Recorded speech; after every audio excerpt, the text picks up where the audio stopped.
कुरान मजीद की सूरह फुरकान 19वें पारे में भी इसका कुछ हिस्सा मौजूद है।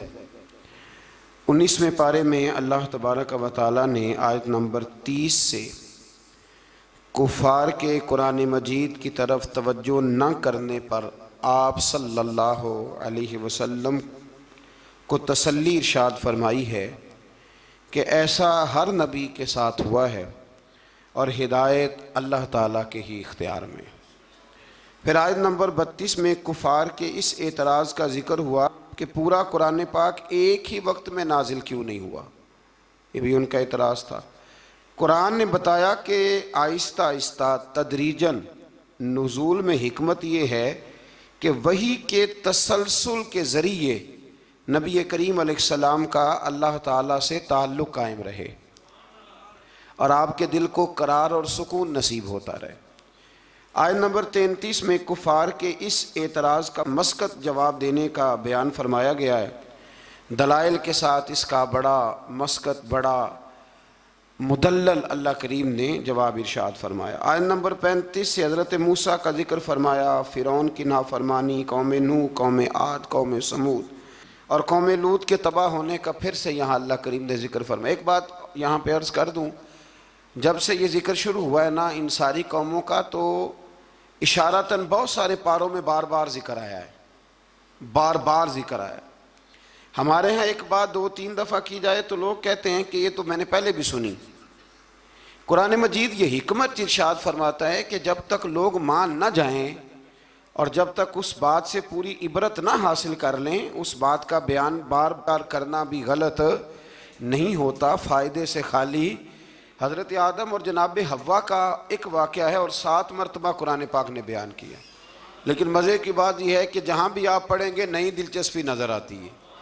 इसलिए हुजूर ने फरमाया मेरा कुरान कभी पुराना नहीं होगा, इसे जब भी पढ़ोगे तुम्हें नई ताज़गी अता करेगा। आयत नंबर 45 से अल्लाह ताला ने साए के फैलाओ और सिमटाओ और नींद को बाइसे राहत और दिन को ज़रिया मुआश बनाने को अपनी निशानी करार दिया है। फरमाया ये जो तुम्हें नींद आती है ये भी मेरी निशानियों में से निशानी है, ये भी मेरी निशानियों में से। यानी आप ज़रा समझें इस बात को, नींद भी अल्लाह की निशानियों में से, यानी वो गलबा कर लेती है आदमी पे। ज़िंदा इंसान है, खुली आँखें बंद हो जाती हैं और सुनने वाले कान सुनना छोड़ देते हैं और इंसान उठता बैठता चलता फिरता बिल्कुल यकदम लेट जाता है। तो फरमाया ये भी तो देखो ना, ये भी तुम्हारे रब की निशानी है कि तुम्हारे ऊपर उसने नींद को तुम्हारे लिए सुकून का सबब बनाया। अल्लाह ताला राहत वाली नींद अता फरमाए और अल्लाह ताला गफलत वाली नींद से महफूज फरमाए। आयत नंबर 48 से बारिश के निज़ाम, आसमान से पाक पानी के नुज़ूल, इसके ज़रिए बंजर ज़मीन को ज़रखेज़ बनाने, समुंदरों में मीठे और नमकीन पानी के अलग अलग जारी होने और दीगर इनामात का अल्लाह ने ज़िक्र फरमाया है। पानी जब आसमान से उतरता है तो मीठा होता है कि नमकीन होता है? अल्लाह की कुदरत है ना कि जब वो दरियाओं समुंदरों में जाता है तो नमकीन अलग मिलता है, मीठा अलग मिलता है। आयत नंबर 54 में बताया कि इंसान का जोहर तख्लीक पानी है, बुनियादी तौर पर यह भी पानी से पैदा किया गया। फिर इसके ज़रिए नसब और ससुराल के रिश्ते कायम किए गए, यानी ससुराल के रिश्ते ये भी अल्लाह तबारक व तआला ने कुरान मजीद में इसका भी ज़िक्र इरशाद फरमाया। सूरतुल फुरकान के आखिरी रुकू में आसमानों में बुर्ज बनाने, सूरज और चाँद की रोशनी और निज़ाम लैलो नहार को अल्लाह ताला की कुदरत की दलील के तौर पर बयान किया गया। इसके बाद अल्लाह ताला के महबूब बंदों के आला सिफ़ात का बयान है। व इबादुर्रहमानिल्लज़ीन यमशून अलल अर्दि हौना, फरमाया रहमान के बंदे ज़मीन पर आजिज़ी से चलते हैं। व इज़ा ख़ातबहुमुल जाहिलून क़ालू सलामा, जाहिल उनसे उलझना चाहें तो वो उलझते नहीं, बल्कि वो, एक बात ज़रा मेरा दिल है यहाँ कह दूँ, एक आदमी ने ना अलिफ बा ता सा से लेकर पूरा कुरान मजीद पढ़ा है, फिर उसके बाद उसने उसकी कुछ ना कुछ तजवीद भी पढ़ी, फिर कुछ ना कुछ तर्जमा भी पढ़ा। समझ लें कि 30 पारों का खाली तर्जमा ही एक बंदा पढ़ गया है और एक शख्स उसके सामने आके बैठा है जिसे सूरत इखलास का तर्जुमा भी ठीक नहीं आता। अब वो जो पढ़ा लिखा आदमी है वो दलील कैसे देगा, उसको समझाएगा कैसे?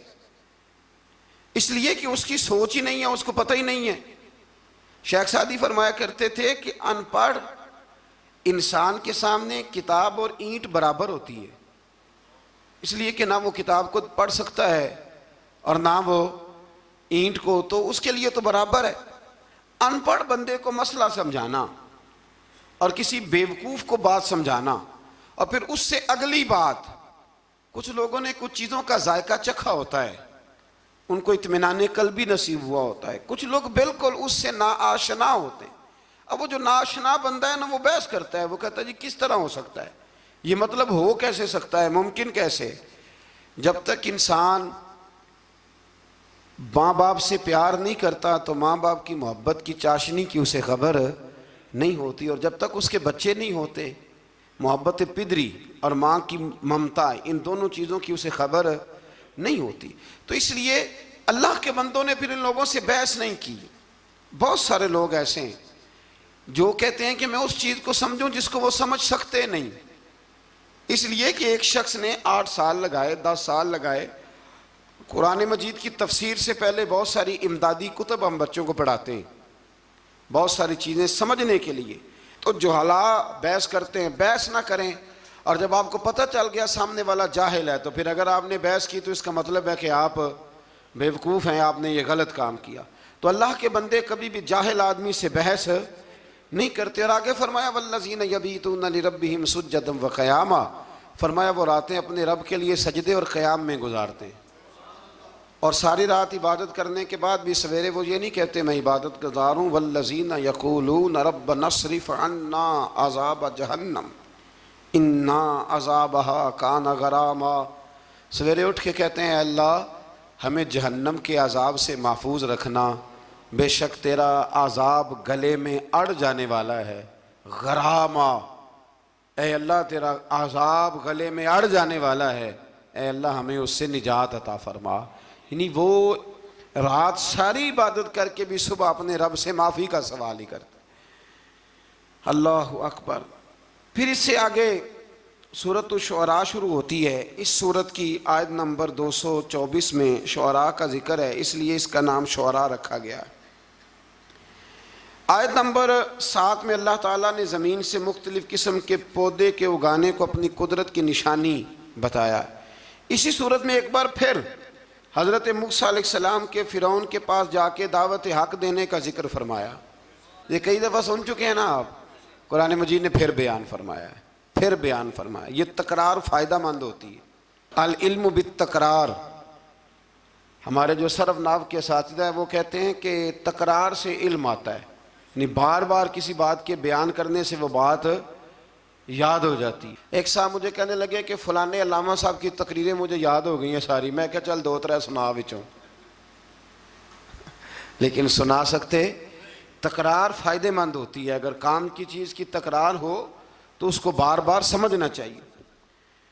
तो फ़िरौन की तरफ हज़रत मूसा अलैहिस्सलाम के भेजने का यहाँ अल्लाह ने जिक्र फरमाया। बशरी तकाज़े के तहत मूसा अलैहिस्सलाम के खदशात का जिक्र है। फ़िरौन की तरफ से मूसा की तरबियत के एहसान जताने का भी जिक्र है। पीछे आप पढ़ रहे हैं ना कि हज़रत मूसा उसी के घर में पले थे, तो वह कहेगा कि मैंने पाला है तो आप मुझे ही तबलीग करने आ गए। फ़िरौन ने दावत तौहीद के जवाब में कहा कि रब्बुल आलमीन कौन है? उन्होंने फरमाया वो आसमानों और ज़मीनों, मशारिक और मगारिब और तुम्हारा और तुम्हारे आबाओ अजदाद का रब है। इस मकाम पर भी एक बार फिर जादूगरों के मुकाबले में मूसा अलैहिस्सलाम के मोजज़ात, ख़ास तौर पर वो जो आपका अज़दहा बन गया था ना और फिर वो गालिब आ गया था, उसके आने का फिर एक दफ़ा अल्लाह ने जिक्र फरमाया। फिर जादूगरों के ईमान लाने और फ़िरौन की तरफ से कैद में डालने, हाथ पाँव को मुखालिफ सिमत में काटने और सूली पर चढ़ाने की धमकी का भी जिक्र है।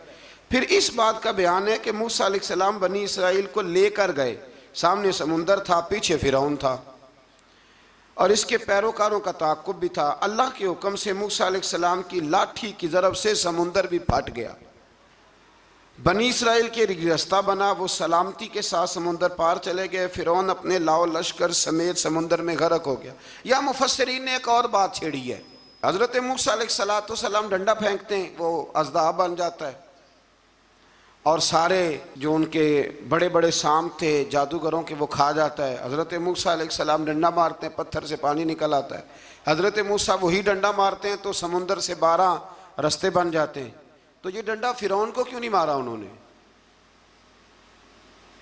ये डंडा फ़िरौन को क्यों नहीं मारा? ये मुफस्सिरीन ने बहस छेड़ी है। अल्लाह ने उन्हें ताकत दी है ना, और वो जहाँ जहाँ चाहते हैं उनका वो असा मुबारक काम आता है, तो एक मारते उसको भी काम ख़त्म हो जाता। तो फिर समझ लें कि अल्लाह नबी को जो मोजज़ा देता है तो हुक्म देता है कि ये आपने इस्तेमाल भी मेरे हुक्म से ही करना है। वली को जो करामत देता है तो फरमाता है ये इस्तेमाल भी आपने मेरे हुक्म से करनी है। इसलिए पीछे आप पढ़ रहे हैं कि अल्लाह फरमाते हैं कि हम काफिरों के मुतालबे पे अजाब नहीं नाजल करेंगे। कहते हैं जितना ही कामिल है तो फिर दिखाए ना कुछ है। तो ये तो बोली मैं आपको सुनाया हूँ, ये तो कुफर की बोली है। तो अबू जहल कहता था फिर लाइए अजाब, लाइए हमारे ऊपर अजाब जिसकी आप बात करते थे। तो ये तो बोली बड़ी गलत है कि कोई शय है तो दिखाओ, ये तो बात बड़ी दूर जाती है। अल्लाह हिदायत का नूर अता फरमाए। आयत नंबर 69 से फिर एक बार हजरत इब्राहीम का जिक्र है। सुभान अल्लाह, कैसे प्यारे नबी हैं अल्लाह के। बार बार रब करीम उनकी शानों का बयान फरमाता है। वो अपनी कौम को बुतों की बेबसी की जानिब मुतवज्जो करते थे। फिर इब्राहीम अलैहिस्सलाम अल्लाह ताला की नेमतों का इतराफ़ करते हुए फरमाते, अल्लाह ने मुझे पैदा किया है, वही हिदायत देने वाला है, वही मुझे खिलाता है, वही पिलाता है। जब बीमार होता हूँ तो वही मुझे, अल्लाह अकबर, कई दफ़ा एक ही डॉक्टर से दवाई लेते हैं तो आराम आ जाता है, फिर दोबारा उसी से लेते हैं तो आराम। इसका मतलब है कि हज़रत इब्राहीम फरमाते हैं कि शिफा भी मेरा अल्लाह ही मुझे देता है। फिर फरमाया वही मेरी रूह कब्ज़ करेगा और आखिरत में दोबारा पैदा करेगा। मुझे यकीन है क़यामत के दिन मेरी ख़ताओं को भी माफ़ फरमाएगा। इब्राहीम फरमा रहे हैं अल्लाह के नबी, उन्होंने कौन सी ख़ताएँ की थी जी?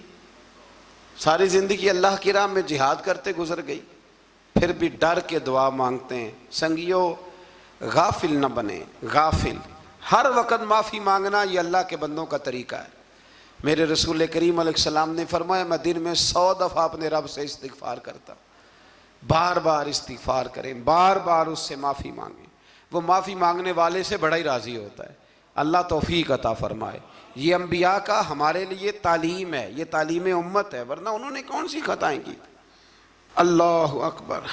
फिर फरमाया वो दुआ करते हैं कि ए मेरे परवरदिगार तो मुझे सही फ़ैसला करने की कुव्वत अता फ़रमा और मुझे नेक बंदों के साथ मिला दे। पढ़ना ज़रा घर जाके सूरह शोरा, आपको समझ आएगी। अल्लाह के नबी दुआएं मांगता है, या अल्लाह हमें नेकों की संगत अता फरमा। हमारे ज़माने में ज़रूरत ही कोई नहीं नेकों की, और फिर संगत, फिर उनके साथ रहना, पास बैठना, इसकी ज़रूरत ही कोई नहीं। सारे खुद ही बड़े बड़े पीरे कामिल हैं। बल्कि अब तो बहुत सारे लोग कहते हैं पीर साहब को भेजो थोड़ी देर मेरे पास बैठे, मैं को सबक पढ़ाऊँ। माज़अल्लाह ताला। ऐ अल्लाह, बाद में आने वाले लोगों में मेरा ज़िक्र खैर सच्चाई के साथ जारी फरमा, मुझे जन्नत की नेमतों का वारिस बना और मुझे क़यामत के दिन रुसवा ना फरमाना। ये पता क्या है, ये ना बंदे का अल्लाह से रिश्ता है। ये रिश्ता है, बंदा जब उसकी नेमतों को सोचता है और फिर अपने रोज़मर्रा की इबादत को, नेकी को सोचता है, तो फिर कहता है अल्लाह तूने बड़ा दिया है, मुझे रुसवा ना कर देना। ये कई दफ़ा खुफिया तदबीर भी होती है ना। हाँ, ये कई दफ़ा बहुत शानें जब मिल जाती हैं तो खुफिया तदबीर भी होती है। खुफिया तदबीर भी होती है। एक दरवेश कहा करते थे कि जब अल्लाह ताला तुम्हें दुनिया में बहुत सारा अजर दे दे ना, नेकियां दे दे, प्यार करने वाले दे दे, दौलत दे दे, तो फिर भी अल्लाह से डरा करो कहीं ऐसा तो नहीं कि वो सारी नेकियों का अजर दुनिया में देना चाहता है और आखिरत में तुम्हारा हिस्सा ही कोई नहीं, सारा कुछ यही ना दे दे। इसलिए उसकी बारगाह नाज में ये भी दुआ फरमाएँ कि अल्लाह क़यामत की रुसवाई से महफूज फरमाए। अल्लाहुम्मा मस्तुरना बिसित्रिकल जमील, अल्लाह सोने पर्दों में से एक पर्दा नसीब फरमा।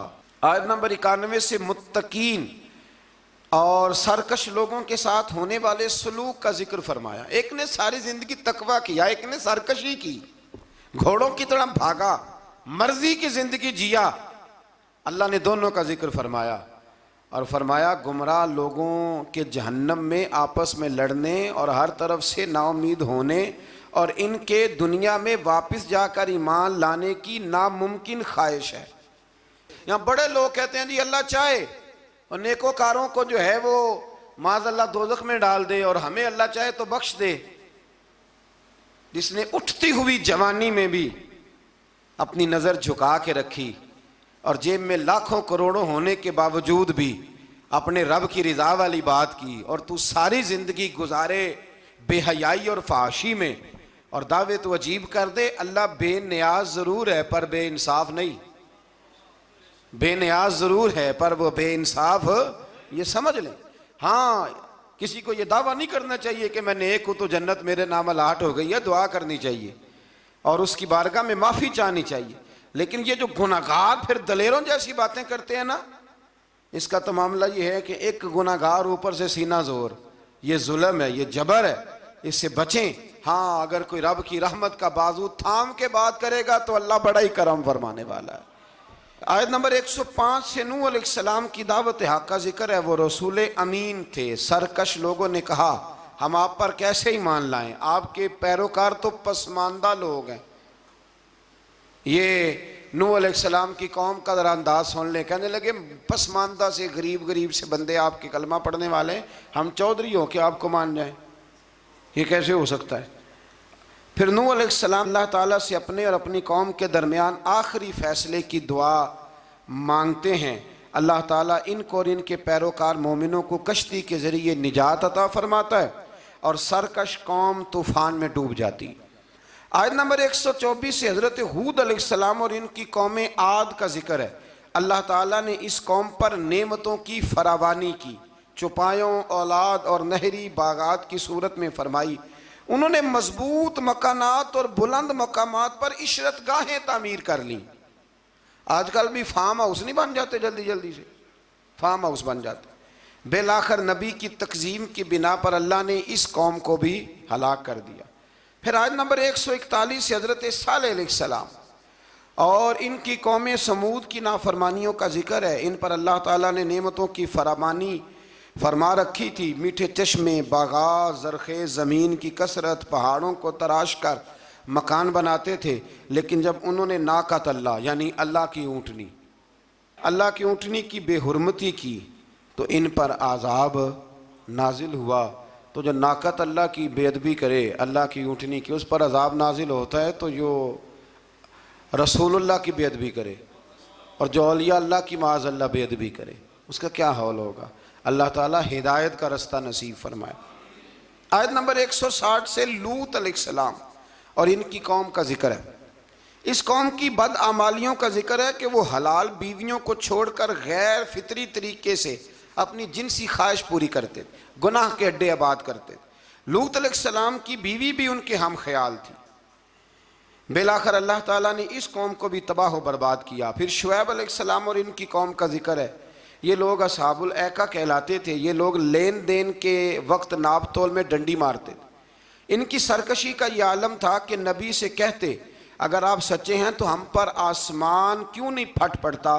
फिर इस कौम पर भी अजाब नाजिल हुआ और वो तबाह व बर्बाद कर दिए गए। लूत अलैहिस्सलाम की बीवी भी साथ रहती थी लेकिन काफिरों की हम ख्याल थी, और नूह अलैहिस्सलाम का बेटा भी और उनके घर वाले भी कुछ इसी तरह के थे। एक बात जहन में रखें, दो भाई इकट्ठे रहते हैं, दोनों ने अपनी अपनी कब्र में जाना है। किसी घर का एक फ़र्द अगर गलत होगा तो उससे मुराद वो पूरा ख़ानदान नहीं होगा। इसलिए कुरान मजीद ने कहा है कि कोई क़यामत में एक दूसरे का बोझ नहीं उठाएगा, सारे अपना अपना ही उठाएंगे। आयत नंबर 192 में बताया कि कुरान अल्लाह का कलाम है जिसे वाज़े अरबी ज़ुबान में जिब्रील अमीन ने मुहम्मदुर रसूलुल्लाह सल्लल्लाहु अलैहि वसल्लम के कल्बे पाक पर नाजिल गए। कुरान के लफ्ज़ नुज़्ज़िला अला कल्बिक, महबूब हमने आपके ना दिल पर इसे नाजिल फरमाया। ये बड़ी कमाल की बात है। महबूब हमने आपके यानी कलाम अल्लाह का और हुजूर के यानी महबूब और मुहिब की जो बातें होती है ना, वो अगर जुमलों में भी हों तो जाके टकराती सीधी दिल के साथ हैं। इन आयात में यह भी बताया कि जिन कौमों का नामो निशान मिटा दिया गया, अल्लाह ताला ने इत्माम हुज्जत के लिए उनके पास रसूल भेजे। वो कहे ना कि कोई डराने वाला नहीं आया। कुरान मजीद का मुताला करने वालों के लिए गौर व फिक्र का मकाम है कि जिन बदआमालियों के सबब पिछली उम्मतों का नामो निशान मिटा दिया गया, आज वो सारी खराबियाँ इस उम्मत में भी जमा हो चुकी हैं।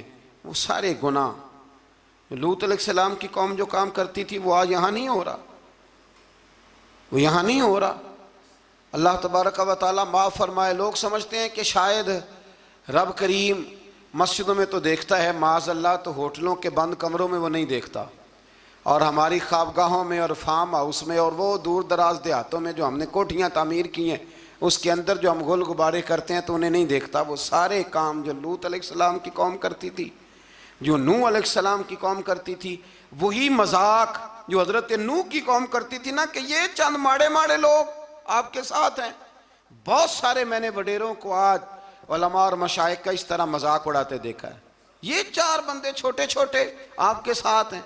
भाई नहीं वही जुमला जो नूह की कौम कहा करती थी, लेकिन फिर बचे तो वही माड़े माड़े ना, फिर बचे ना वो माड़े माड़े के। तो किधर गए वो ऊंची कलगियों वाले? इंसान जब बात करता है तो बगैर सोचे समझे करता है। लूत अलैहिस्सलाम की कौम की खराबियाँ, फिर हज़रत नूह की कौम की खराबियाँ, फिर हज़रत शुएब की कौम अगर नाप तोल में डंडी मारती थी तो आज क्या कुछ नहीं होता, दवाइयों तक में मिलावट होती। बस एक ही बात है, चेहरे इसलिए नहीं बदलते कि इस ज़मीन पर गुंबद खजरा मौजूद है, रसूलुल्लाह सल्लल्लाहु अलैहि वसल्लम का साथ मौजूद है। बस अल्लाह ताला हमें रसूल पाक की निस्बत कामिला अता फरमाए। आयत नंबर 218 में फरमाया कि ए रसूल मुकर्रम सल्लल्लाहु अलैहि वसल्लम, अल्लाह ताला इबादत के वक़्त आपके क़याम और इबादत गुजारों के दरमियान आपके सजदों को देख रहा होता है। महबूब तेरे सजदे मुझे बड़े ही प्यारे हैं। जब तू सफ़ों के बीच नमाज़ें पढ़ता है ना तो मैं वहाँ तुझे देखता रहता हूँ। जब इंसान सजदा करता है तो रब बड़ा ही राज़ी होता है। इसलिए हुजूर ने फरमाया, जब तुम एक सजदा करते हो तो अल्लाह की बारगाह में तुम्हारा एक दर्जा बुलंद कर दिया जाता है। जितने दिन बाकी रह गए हैं ना, अल्लाह ताला हमें कसरत से सजदे करने की तौफीक अता फरमाए। रमज़ान के दिन नहीं कह रहा, ज़िंदगी के दिन कह रहा हूँ। जितनी ज़िंदगी बाकी है अल्लाह ताला कसरत से सजदे करने की।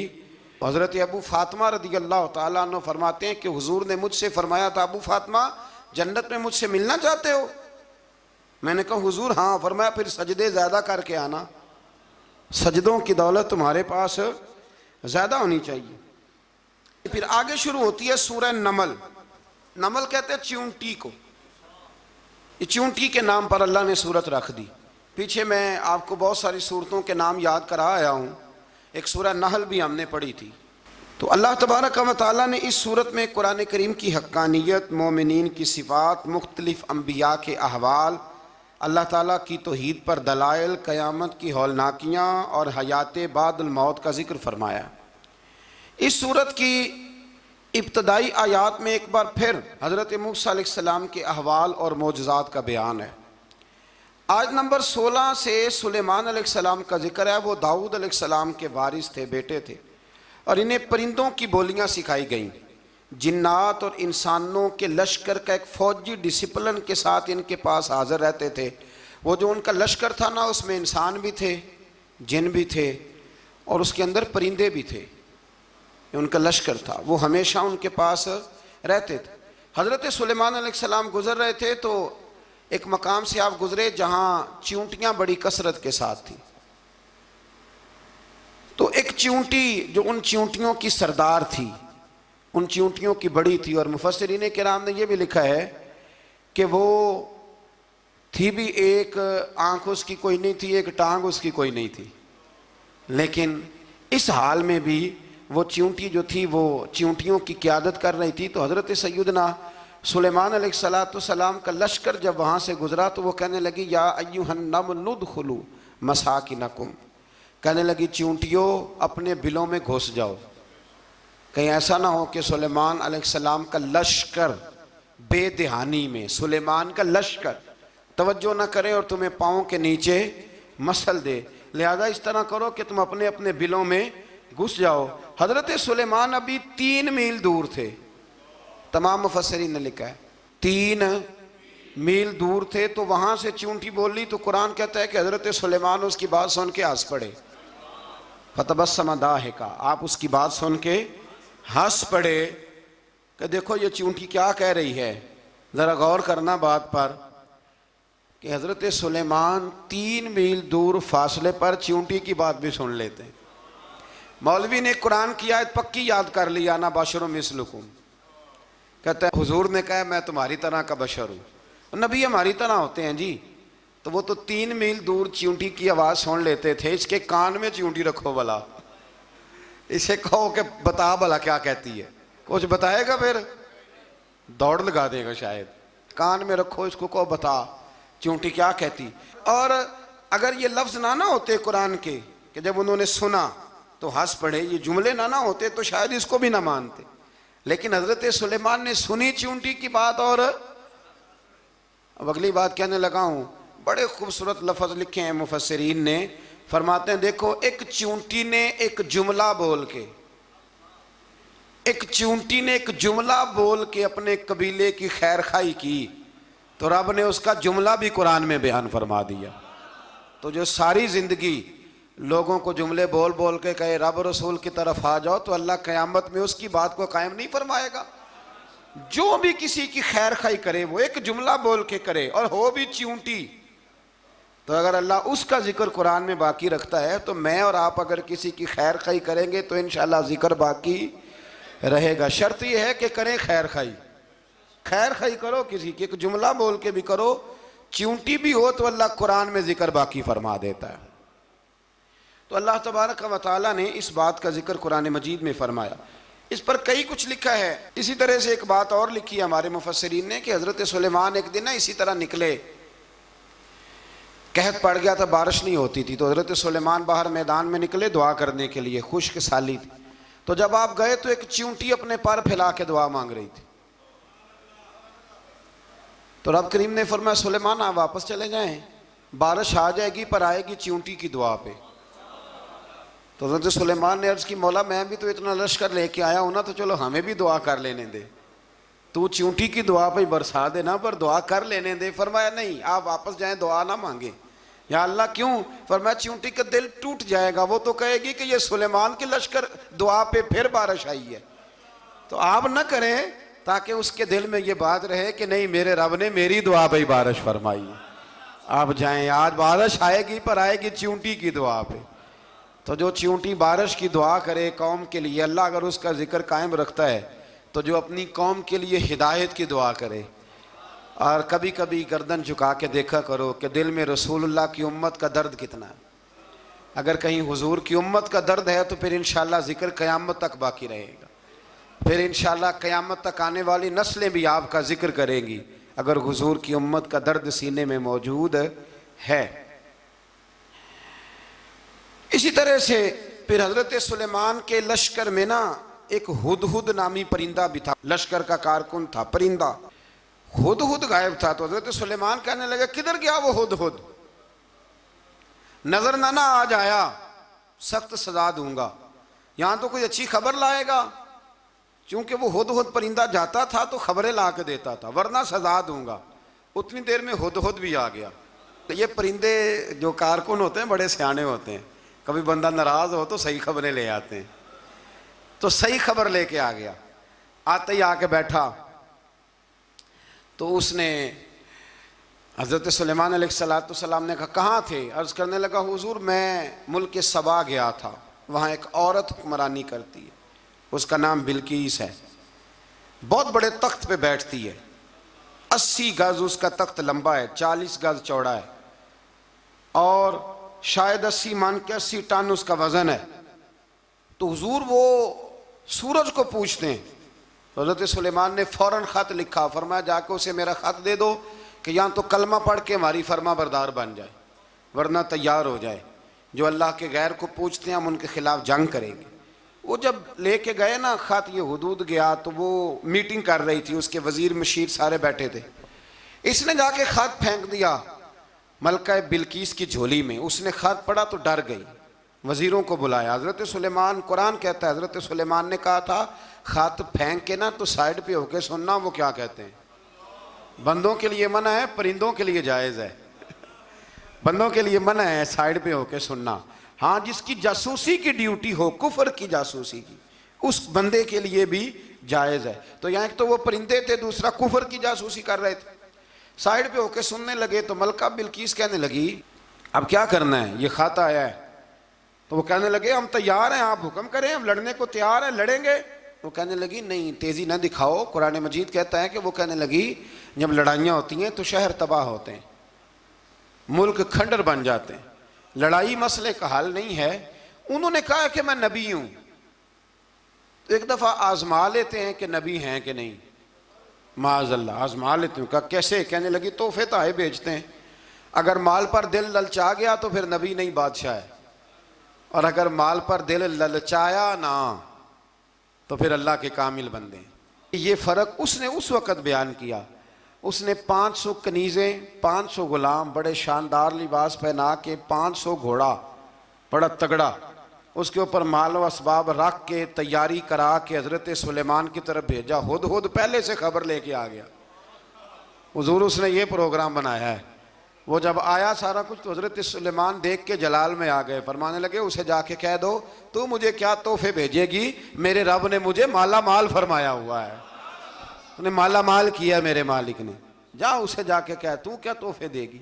जब रब देता है तो फिर कोई कमी ना ना वो नहीं छोड़ता। बंदे क्या दे सकते हैं, बंदे तो बेचारे 10 दे के तो 10 दिन उनकी आंखें नहीं खुलती। फरमाया मुझे अल्लाह ने जो दिया है क्या बात है उसके देने की।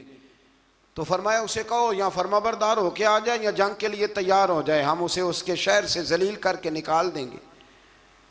उसने जाके जब पैगाम दिया तो और उन लोगों ने भी आके बताया कि वहाँ तो हम अजीब मंजर देख के आए हैं कि जानवर भी हाथ बांधे खड़े हैं, वहाँ तो जिन्नात, सरकश जिन्नात खड़े हैं।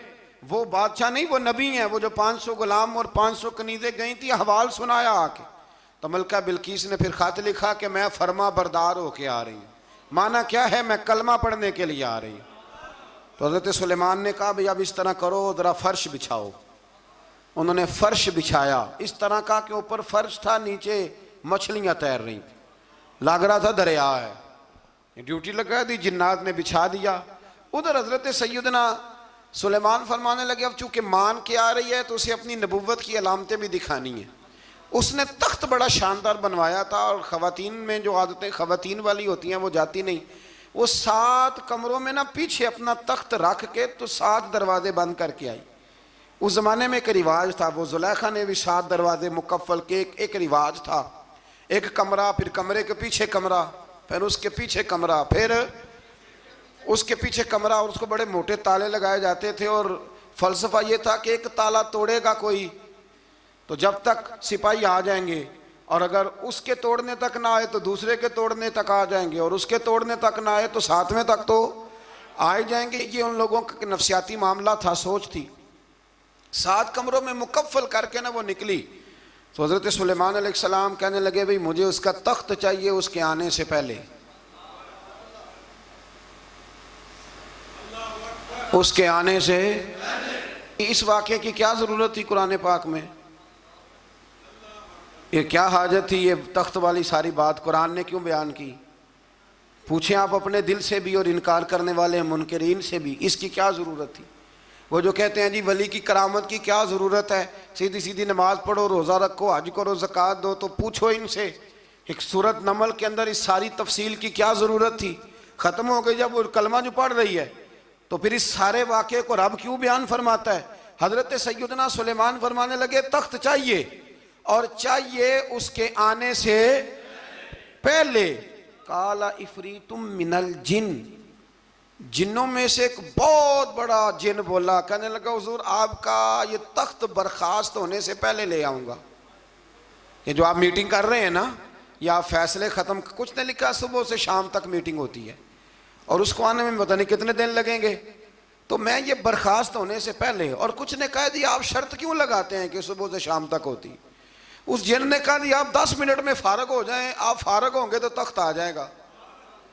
मुफस्सिरीन ने लिखा है कि जब कुरान कहता है कि उसने कहा कि आपके फारिग होने से पहले, तो इसका मतलब है कि जब आप उठेंगे ये जगह खाली कर देंगे तो तख्त यहां किवें,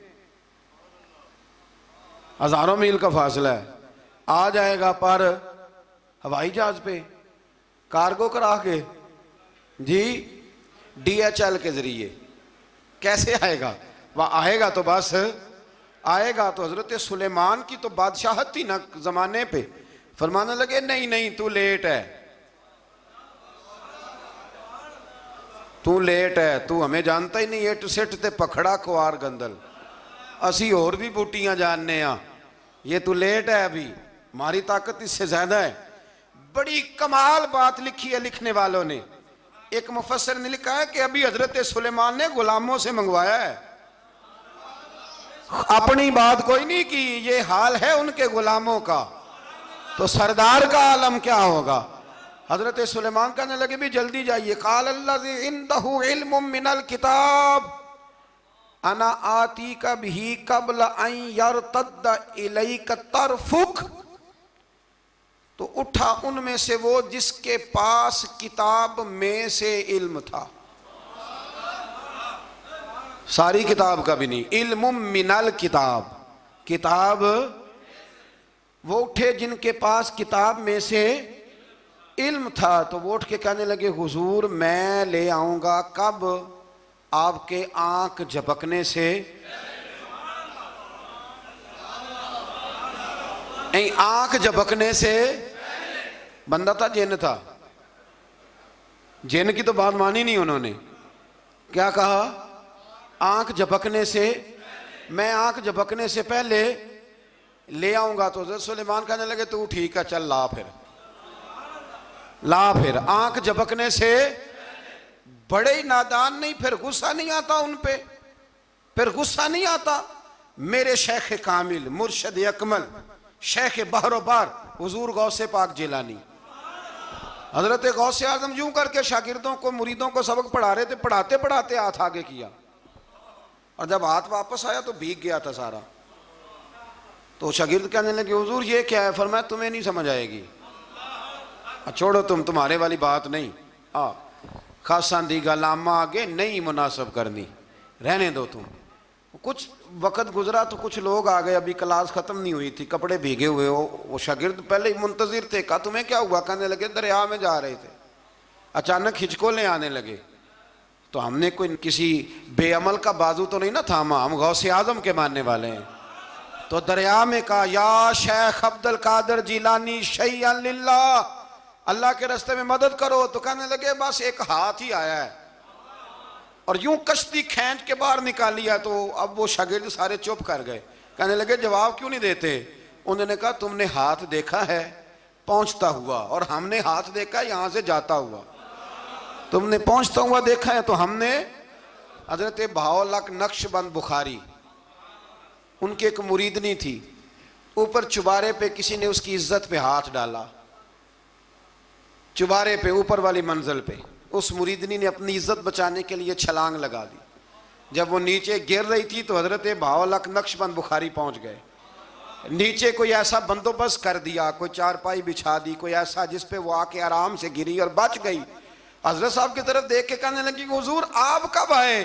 फरमाने लगे पुत्र जब तू चुबारे से चली थी तब मैं बुखारे से चला था, जब तू चुबारे से चली थी ना तब मैं बुखारे से चला था, और तेरे नीचे आने तक मैं भी पहुंच गया हूं। मैं भी माली दा कम राखी करना, पल कच्चे होण या पक्के, ये पीर मुरीदां दे सिर ते ही रहिंदा है। ये झूठे होण या सच्चे, ये पक्की गुलामी करें या कच्ची करें, पीर की भी मजबूरी होती है, क्या करें। पीर मुरीदां दे सिर ते ही रहिंदा है, ये झूठे होण या सच्चे, क्या किया जा सकता है। लेकिन ना नाफरमान बेटे का भी तो जायदाद में हिस्सा होता है ना, नाफरमान भी हो तो जायदाद में हिस्सा। तो चलो बाप नाराज रहेगा तो अल्लाह नाराज रहेगा, बात अलग है, पर जायदाद का हकदार तो है ना, चाहे नाफरमान ही है।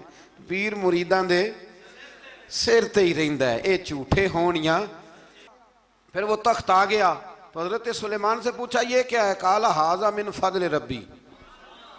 फरमाने लगे कुछ भी नहीं। हजरत सुलेमान कहने लगे ये मेरे रब का फजल है। शायद सब मुफस्सिरीन ने बड़ी बड़ी बातें की हों, पर यहाँ एक काजी सनाउल्लाह पानीपती रहमतुल्लाह अलैह का फिक्रा मैं पढ़ रहा था, बड़ा मज़ा आ रहा था। काजी साहब फरमाने लगे इस आयत पे, काजी साहब कहते हैं जिन पर निरा फजल था हाज़ा मिन फज़ल रब्बी, निरा फजल। फरमाया उनकी तो इतनी ताकत है कि वो हज़ारों मील दूर से 80 गज लंबा 80 गज चौड़ा तख्त आंख झपकने से पहले ले आते हैं। और जिनके बारे में अल्लाह फरमाते हैं बश्शिरिल मुमिनीना बिअन्ना लहुम मिनल्लाहि फदलन कबीरा। फरमाया महबूब अपने गुलामों को खुशखबरी दे दें, बाकियों पे निरा फजल था, इन पर तो फजल कबीर है, इन पर तो बड़ा ही फजल है अल्लाह का। तो फरमाया जिन पर फजल कबीर हो, एक नहीं, इस पर मैं बड़े दलाइल दे सकता हूँ, करामात औलिया पर मैं बड़े ही दलाइल दे सकता हूँ, बड़े। गौसे आजम रदी अल्लाह तआला अन्हु के पास बादशाह आया तो कहने लगा पीर तब मानूंगा जब सेब खिलाएंगे। सेब का मौसम ही नहीं था।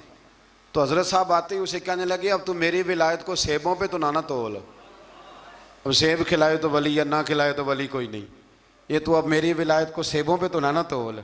तो हजरत साहब ने यूँ हाथ उठाया तो अल्लाह ने 2 सेब अता फरमाए।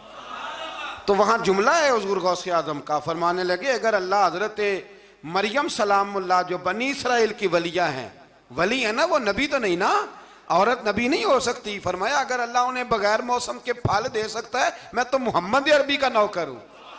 फरमाया अब ना 2 सेब आए थे, तो वो कहने लगा मेरे तो दिल में 1 सेब था ना, तो हुज़ूर गौसे आज़म ने ना 1 सेब मुझे दिया, 1 मैंने खाया तो 1 गौस पाक खाने लगे।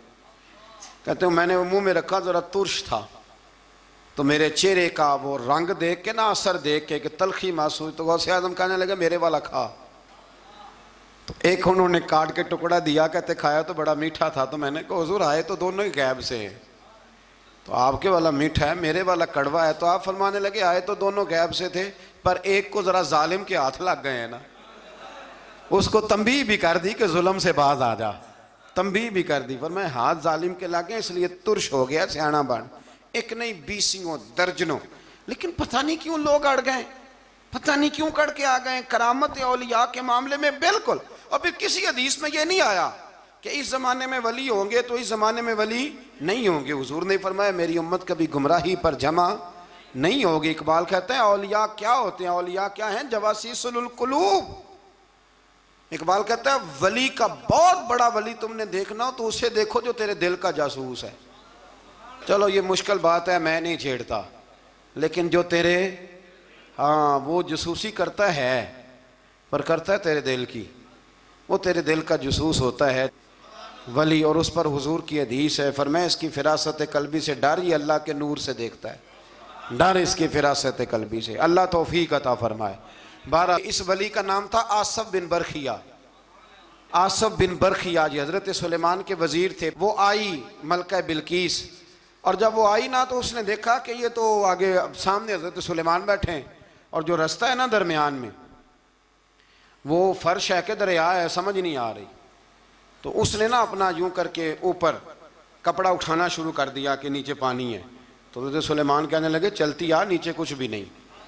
उसने पैर रखा, नीचे मछलियां भी तैरती जा रही थी। हज़रत सुलेमान अलैहिस्सलाम, आज भी अल्लाह ने तौफीक दिया ना, लोगों ने इस तरह की तामीरात बाद में की हैं, लेकिन इसके मौजिद इसके पहले बनाने वाले हज़रत सुलेमान है अल्लाह की दी हुई तौफीक से। तो वो मलका आपके पास आई, फिर वो आपकी फरमा बरदार हो गई।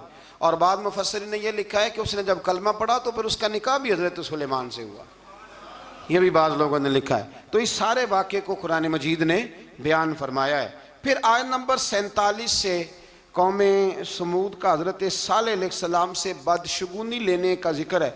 अल्लाह ताला ने फरमाया बदशगुनी और नहूसत अल्लाह के नबी सालेह अलैहिस्सलाम की वजह से नहीं है, बल्कि तुम ही नहूसत और नामुबारकी है और तुम फितने में मुब्तला हो गए। अजीब बात है ना ये भी कि वो कहा करते थे कि हज़रत सालेह अलैहिस्सलाम जब से आए हैं हम पे तरह तरह की मुसीबतें आने लग गई।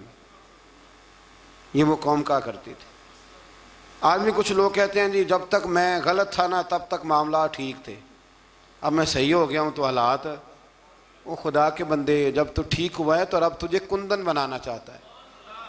अल्लाह करीम वो सारी कमज़ोरियाँ जो बज़ाहिर इंसानों में होती हैं मुश्किलात में डाल के तो तेरी मिट्टी और गर्द झाड़ना चाहता है, लेकिन लोग माज़अल्लाह इसको बदशगुनी कहते हैं। अल्लाह समझने की तौफीक अता फरमा।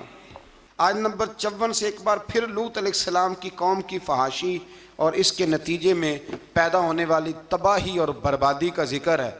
बार बार अब इसलिए बयान करता है कि फहाशी करोगे तो आसमान से पत्थर बरसेंगे, और पत्थर अब उस तरह नहीं बरस रहे जिस तरह उन कौमों पे बरसा करते थे, बरस रहे हैं पर हमें नज़र नहीं आते। बड़ा कुछ ही हो रहा है, बड़ी सारी तबाही उतर रही है, बड़े फितने पैदा हो रहे हैं। और मैं अक्सर कहा करता हूँ कि फहाशी जब आम होती है फिर तबाही होती है। फहाशी आम हो गई है, फहाशी आम हो गई, गंदे चैनल आम हो गए, बेहयाई और यानी ये रोड पे गंदे कभी बोर्ड लगे होते थे तो आप यकीन करें मैंने कानों से सुना है, बुजुर्ग कहा करते थे देखो जी इन्होंने किस तरह की बीबी की तस्वीर लगा दी। बहुत ज़माना नहीं गुजरा, मुझे याद है हम छोटे थे तो साबुन पर एक दफ़ा फ़ोटो छप गई मर्द औरत की इकट्ठी, तो इतना एहतजाज हुआ, शायद मैं कहीं फाइलों में तलाश करूं तो नवाए वक्त की वो मुझे कटिंग मिल जाए कि वो साबुन ने रैपर सारा ज़ाया किया। अब कौन एतराज़ करने वाला है? कोई ऐसा शख्स जो एतराज़ करे? बड़े बड़े गंदे बोर्ड लगे हुए हैं, ये बेहयाई हिजान पैदा करती। मैंने आपको कुरान मजीद सुनाया ना कि अल्लाह फरमाता है कि जो औरतें बूढ़ी हो गई हैं, अब निकाह की काबिल नहीं रही, वो पर्दा न भी करें तो उनको गुंजाइश है, लेकिन उसके बाद का अगर कर ले तो उनके लिए भी बेहतर है। तो जब बेहयाई और फहाशी और यानी आम होती है तो फिर यह हाल होता है कि नौजवानों के जज्बात में हिजान पैदा होता है, बच्चियों के जज्बात में हिजान पैदा होता है। इस्लाम गुनाह से नहीं मना करता, गुनाह के तरीकों से भी मना करता है। मैं कहा करता हूं कि नौजवानों की हर वक्त निगरानी की ज़रूरत होती है, हर वक्त। ये चढ़ती हुई जवानी सैलाब होती है, ये अगर किसी तरफ बह जाए तो तबाही उतर जाती है, खराबी हो जाती है। इकबाल ने ना अपने बेटे को एक दुआ दी थी, एक दुआ। मेरी अल्लामा शाह नूरानी साहब रहमतुल्लाह अलैह से पहली मुलाकात हुई तो अब तो खैर ये रिवाज है ना तस्वीरें लेने का, उस वक़्त ऑटोग्राफ लेने का रिवाज होता था। तो मैं तालिब इल्मी का ज़माना था, मैं डायरी लिखा करता था।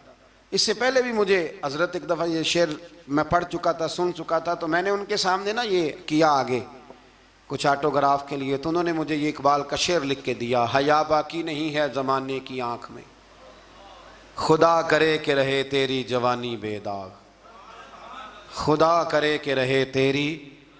इकबाल ने ये नहीं कहा अपने बेटे से, ये बेटे का नाम लिखी कि तेरी आँख में हया नहीं, बल्कि कहा हया बाकी नहीं है ज़माने की, ज़माना बेहया है।